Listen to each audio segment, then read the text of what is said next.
Praise lord అందరికీ. ఈరోజు అపోస్తలుడైన పౌలు తిమోతికి రాసిన మొదటి పత్రిక 6వ అధ్యాయం చదువుకుందాము. ప్రారంభిస్తున్నాను. దేవుని నామమును ఆయన బోధయు దూషింపబడుకుండునట్లు దాసత్వమును కాడ క్రింద ఉన్నవారందరూ తమ యజమానులు పూర్ణమైన ఘనతకు పాత్రులని ఎంచవలెను.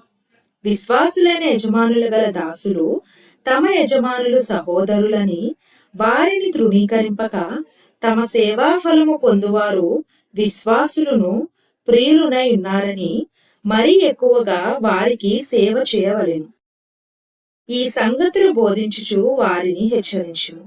ఎవడైనను మన ప్రభు అయిన యేసుక్రీస్తు యొక్క హితవాక్యములను దైవభక్తికి అనుగుణ్యమైన బోధను అంగీకరింపక భిన్నమైన బోధను ఉపదేశించిన ఎడల వాడేమియో ఎరగక తర్కములను గూర్చియు వాగ్వాదములను గూర్చియు వ్యర్థముగా ప్రయాసపడుచు గర్వాంతుడగును.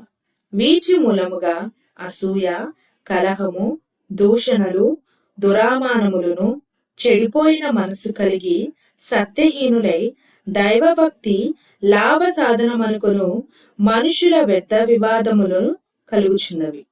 సంతుష్టి సహితమైన దైవభక్తి గొప్ప లాభ సాధనమై ఉన్నది. మనం ఈ లోకములోనికి ఏమీయో తేలేదు, దీనిలో నుండి ఏమీయో తీసుకుని పోలేము. కాగా అన్న వస్త్రములు గలవారమై ఉండి వాటితో తృప్తి పొందుదుము. ధనవంతులగుటకు అపేక్షించువారు శోధనలోను, ఉరిలోను, అవివేకయుక్తములను, హానికరములైన అనేక దురాశలలోను పడుదురు. అట్టివి మనుష్యులను నష్టములోను, నాశనములోను ముంచివేను. ఎందుకనగా ధనాపేక్ష సమస్తమైన కీడులకు మూలము. కొందరు దానిని ఆశించి విశ్వాసము నుండి తొలగిపోయి నానా బాధలతో తమ్మును తామే పొడుచుకొనిరి.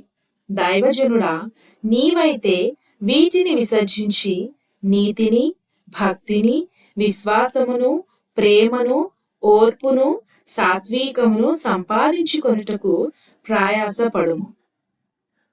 విశ్వాస సంబంధమైన మంచి పోరాడుము. నిత్య జీవమును చేపట్టుము. దాన్ని పొందుటకు నీవు పిలువబడి అనేక సాక్షులెదుట మంచి ఒప్పుకోలు ఒప్పుకొంటివి. సమస్తమునకు జీవాధారకుడైన దేవుని ఎదుటను పొంతి పీలాతునొద్ద ధైర్యముగా ఒప్పుకొని సాక్ష్యం ఇచ్చిన క్రీస్తు యేసు ఎదుటను మన ప్రభువైన యేసుక్రీస్తు ప్రత్యక్షమగు వరకు నీవు నిష్కలంకముగాను అనింద్యముగాను ఈ ఆజ్ఞను గైకొనవలెనని నీకు ఆజ్ఞాపించుచున్నాను. శ్రీమంతుడును అద్వితీయుడు నగు సర్వాధిపతి యుక్త కాలములయందు ఆ ప్రత్యక్షతను కనపరచును. ఆ సర్వాధిపతి రాజులకు రాజును, ప్రభువులకు ప్రభువునై ఉన్నాడు. సమీపింపరాని తేజస్సులో ఆయన మాత్రమే వసించు అమరత్వము గలవాడై ఉన్నాడు. మనుషులలో ఎవడును ఆయనను చూడలేదు, ఎవడును చూడనేరడు. ఆయనకు ఘనతయు శాశ్వతమైన ప్రభావమును కలిగి ఉండును గాక. ఆమేన్.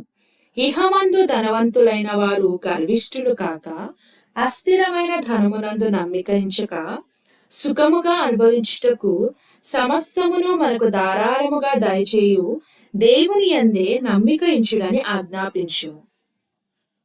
వారు వాస్తవమైన జీవమును సంపాదించుకొను నిమిత్తము రాబోవు కాలమునకు మంచి పునాది తమ కొరకు వేసుకొనుచు మేలు చేయువారును, సత్క్రియలు అను ధనము గలవారును, ఔదార్యము గలవారును, తమ ధనమును ఇతరులకు పాలిచ్చువారునై ఉండవలెనని వారికి ఆజ్ఞాపించుము. ఓ తిమోతి, నీకు అప్పగింపబడిన దానిని కాపాడి అపవిత్రమైన వట్టి మాటలకును, జ్ఞానమని అబద్ధముగా చెప్పబడిన విపరీత వాదములకును దూరముగా ఉండుము. ఆ విషయములో ప్రవీణులమని కొందరు అనుకొని విశ్వాస విషయము తప్పిపోయిరి. కృప మీకు తోడై ఉండును గాక. ఆమేన్. ప్రభువైన యేసుక్రీస్తు వారు ఈ వాక్యమును దీవించి మన జీవితాలలో నెరవేర్చును గాక. ఆమేన్.